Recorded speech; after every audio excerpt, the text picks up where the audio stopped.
तो हम लोग डिस्कस कर रहे हैं इम्यूनिटी के बारे में। तो आज हम लोग डिस्कस करेंगे एक्टिव और पैसिव इम्यूनिटी के बारे में। तो एक्टिव इम्यूनिटी क्या है? एक्टिव का मतलब बॉडी एक्टिवली जिस चीज को प्रोड्यूस करती है, यानी कि when a host is expose to antigen living or dead microbes or other proteins. अब एंटीजन क्या चीज है? हमारी बॉडी जब किसी एंटीजन से एक्सपोज होती है, एंटीजन का मतलब living or dead microbes or other proteins, है ना, या उनकी कोई प्रोटीन्स, बैक्टीरिया वगैरह सब जानते हैं, सेल वॉल है उनका, सब प्रोटीन से बना होता है, आउटर कोट प्रोटीन से बना होता है। तो ऐसे किसी प्रोटीन से या लिविंग से या डेड माइक्रोब से हमारी बॉडी अगर एक्सपोज होती है, ठीक है, तो उनको काउंटर अटैक करने के लिए, न्यूट्रलाइज करने के लिए हमारे बॉडी में आप पढ़े हैं कि एंटीबॉडीज का फॉर्मेशन होता है। ये हम लोग ऊपर डिस्कस कर चुके हैं, है ना। ये एंटीबॉडी आप देख रहे हैं डायग्राम यहाँ पे। तो जब ये जो एंटीबॉडी प्रोडक्शन हो रहा है, इसी को हम लोग बोलते हैं एक्टिव इम्यूनिटी। एक्टिव का मतलब हमारी बॉडी जिस इम्यूनिटी को एक्टिवली जनरेट करती है, उसको हम लोग बोलेंगे एक्टिव इम्यूनिटी। और ये एक्टिव इम्यूनिटी कैसी होती है? स्लो और टाइम टेकिंग होती है, एकाएक नहीं होता है। हम लोग डिस्कस कर चुके हैं कि कुछ ये धीरे धीरे डेवलप होती है एक्टिव इम्यूनिटी। एक बार जो एक्सपोज हुआ फिर दोबारा एक्सपोज हुआ तो थोड़ा तेजी से होता है ना।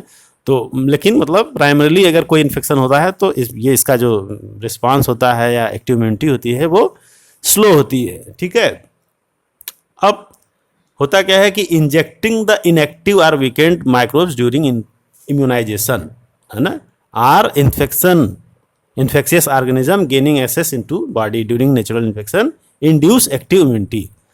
अब सवाल ये है कि ये एक्टिव इम्यूनिटी समझ गए आप कि जो बॉडी के अंदर एक्टिवली जनरेट है, बॉडी जो खुद इम्यूनिटी डेवलप करती है किसी भी एक्सपोजर होने पर, किसी भी माइक्रोब्स के अगेंस्ट, प्रोटीन के अगेंस्ट, तो उसको हम लोग बोलते हैं एक्टिव इम्यूनिटी। तो ये दो तरीके से जनरेट होती है। कैसे जनरेट होती है? पहला तो injecting the inactivated or weakened microbes. जैसे वैक्सीन क्या चीज़ है? जो आप कहते हैं टीका लगाया हमने बच्चों को, है ना, तो टीका या वैक्सीन क्या चीज़ है? वैक्सीन और कुछ नहीं है। वैक्सीन डेड, है ना, या इनएक्टिवेटेड और वीकेंड, या तो कोई माइक्रोब है उसको बिल्कुल डेड कर दिया जाए या इनएक्टिवेटेड कर दिया जाए या वीक कर दिया जाए, वीकेंड माइक्रोब्स को, है ना, माने बहुत वो ना के बराबर उसका इफेक्ट हो। वैक्सीन डेवलप भी ऐसे ही होता है। किसी भी जैसे आजकल वैक्सीन डेवलप करने की कोशिश की जा रही है, मान लीजिए आपका कोरोना के वायरस का, तो उसमें क्या करते हैं कि उसको इनएक्टिव करके जो वायरस है या जो माइक्रोब्स है, कोई भी एंटीबॉडी बनानी है, इम्यूनिटी बनानी है, वैक्सीन बनाना है हमको, तो उसमें हम लोग इनएक्टिवेटेड और वीकेंड माइक्रोब्स को यूज करते हैं और उसको बॉडी में डालते हैं। तो टीका एक्चुअली क्या है? टीका और कुछ नहीं है। टीका जो है वीकेंड और इनएक्टिव माइक्रोब्स ही हैं, उनको बॉडी में डाला जाता है। तो उससे क्या होता है कि उनके अगेंस्ट एंटीबॉडी बनने लगती है, और चूंकि वीकेंड है या फिर इनएक्टिव है तो वो डिजीज नहीं काज कर पाता, या बहुत माइनर अटैक करेगा। बहुत देखिए, आप वैक्सीन लगता है तो बच्चों को हल्का सा फीवर आता है, वो यही है, एलर्जिक वो इम्यूनिटी रिएक्शन होता है ना। जैसे ही कोई वैक्सीन लगाई जाती है तो हल्का सा फीवर वगैरह कुछ बच्चों को आता है, वो इसीलिए होता है कि वो उनका रिस्पॉन्ड होता है, एंटीबॉडी बनना शुरू होती है तो होता है, फिर देखेंगे 1-2 दिन में अपने आप वो सही हो जाता है।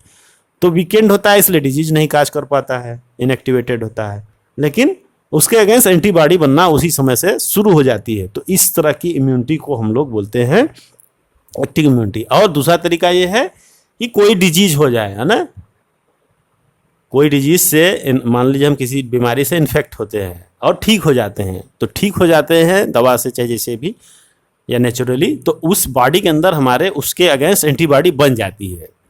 तो ये भी एक तरीका है एक्टिव इम्यूनिटी का, माने बीमार हुए, भले दवा से ठीक हुए, लेकिन कुछ तो एंटीबॉडी हमारे बॉडी में बनी ही उसके अगेंस्ट, है ना। तो नेचुरल इन्फेक्शन जो हो रहा है उसके अगेंस्ट जो एंटीबॉडी बन रही है वो भी एक्टिव इम्यूनिटी है ना। जैसे आप सुने होंगे कि बहुत से कोरोना पॉजिटिव हुए और कुछ दिन के बाद, हफ्ते 10 दिन 12 दिन 14 दिन आइसोलेशन में रखा और फिर वो नेगेटिव हो गए। कैसे नेगेटिव हो गए? इसी इम्यूनिटी की वजह से। बॉडी में वायरस गया, उसके अगेंस्ट हमारे बॉडी में इम्यूनिटी बनी और उस इम्यूनिटी ने उसको धीरे धीरे न्यूट्रलाइज कर दिया, तो वो भी एक्टिव इम्यूनिटी है ना। अब 2 तरीका है, या तो इन्फेक्शन हो तब इम्यूनिटी बनेगी, या तो फिर वैक्सीनेशन हो। वैक्सीनेशन भी एक तरह का माइनर इन्फेक्शन ही है, डेड और वीकेंड माइक्रोब्स को डाला जा रहा है बॉडी में, है ना, तो वो भी वीकेंड या लाइट इन्फेक्शन ही आप उसको कह सकते हैं। तो इस तरह से एक्टिव इम्यूनिटी होती है जो कि बॉडी खुद से जनरेट करती है ना। बॉडी जो भी इन्फेक्शन हो रहा है या वैक्सीनेशन हो रहा है उसकी वजह से जो हमारे बॉडी में इम्यूनिटी बनती है वही आपका एक्टिव इम्यूनिटी है। अब बात करते हैं पैसिव इम्यूनिटी की। तो पैसिव इम्यूनिटी क्या चीज़ है? जब ये एंटीबॉडी जो हमारे बॉडी के अंदर बननी थी या एक्टिव इम्यूनिटी में बनती थी उसको हम कहीं बाहर बनाएं और जब उस बीमारी के माइक्रोब्स, बैक्टीरिया, वायरस हमारे बॉडी में इंसर्ट करें तो हम उस एंटीबॉडी को इंजेक्शन या डायरेक्टली उसको हम दे दें। तो when readymade antibodies are directly given to protect the body against foreign antigen, that is called passive immunization, है ना। तो पैसिवली का मतलब जैसे आप देखे होंगे रेबीज का वैक्सीन है ना। तो रेबीज किसी को डॉग बाइट हो गई तो क्या हुआ भैया, उसको ना हो तो पैसिव इम्यूनिटी होती है उसमें। या टिटनेस टॉक्साइड होता है। टिटनेस में भी दो तरह का आता है, एक्टिव पैसिव दोनों तरह का होता है। तो टिटनेस टॉक्साइड जो होता है वो पैसिव इम्यूनिटी है। तो वो इसलिए लगाते हैं कि हाँ अगर कहीं कुछ हो ऐसा तो उसको कवर कर लेगा।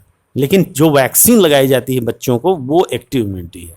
और जो बाद में हम लोग ऐसे लगाते हैं डॉग बाइट का, अरे रेबीपुर आता है, एंटी रेबीज वैक्सीन, या स्नेक बाइट हो गया, ये सब पैसिव इम्यूनिटी है। बहुत आप सुना कि सांप काटा और उसके बाद उसको वो लगा इंजेक्शन लगा के एंटी स्नेक वेनम, उसको आप बोलते हैं ASV, ARV, anti rabies vaccine, anti snake venom vaccine. इस तरह से तमाम आती हैं जो कि पैसिव इम्यूनिटी होती हैं। जो बनी बनाई रेडीमेड एंटीबॉडी होती हैं उनको बस जब ज़रूरत होती है तभी यूज किया जाता है ना। तो ये एक्टिव और पैसिव का अंतर है। आप ध्यान रखिएगा कि जब बॉडी खुद एंटीबॉडीज़ को बनावे तो उसको हम लोग बोलेंगे एक्टिव इम्यूनिटी। जब बनी बनाई एंटीबॉडीज बाहर से डाल दी जाए तब उसको हम लोग बोलेंगे पैसिव इम्यूनिटी। अब थोड़ा सा हम लोग और डिस्कस करेंगे कोलोस्ट्रम के बारे में। तो कोलोस्ट्रम क्या चीज़ होता है? कोलोस्ट्रम भी एक येलोइश फ्लूइड है जो कि सिक्रीट होता है मदर से during the initial day of lactation. जब बच्चा पैदा होता है उस समय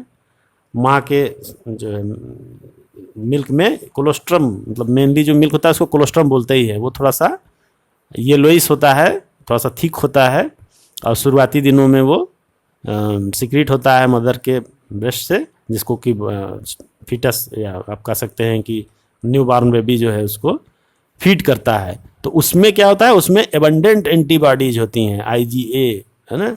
तो वो क्या करता है, वो बीमारी से प्रोटेक्ट करता है। तो foetus also receive some antibodies from their mother through placenta during pregnancy. इसके अलावा एक तो ये मिल्क है, इसमें होता है बहुत ज़बरदस्त, बहुत इसीलिए बहुत अच्छा माना जाता है उसको, कोलोस्ट्रम को। इसलिए एडवाइस भी किया जाता है कि भाई इसको आप यूज करिए, है ना।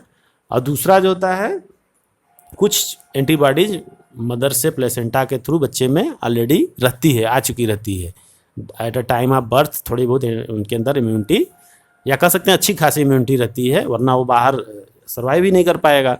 तो इस तरह से मदर के थ्रू, प्लेसेंटा के थ्रू ब्लड सर्कुलेशन चूँकि बच्चे में चलता रहता है। और प्लेसेंटा के थ्रू मेनली, जो आप पढ़ चुके हैं प्लेसेंटा के बारे में, हमें ज़्यादा डिटेल में जाने की जरूरत नहीं है ना।